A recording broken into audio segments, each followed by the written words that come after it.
অসমত থাকি অসমৰ জাতীয় সংগীতটোকে হেতি শুদ্ধকৈ গাব জনা নাই বাল্লুক কি কলি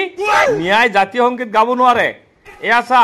মোৰ নাতিনি এতিয়া জাতীয় সংগীত গাব আৰু যদি তোৰ দম আছে তোৰ যদি ওকাত আছে মোৰ নাতিনিৰ লৈকে তই গাই শুনাবিচোন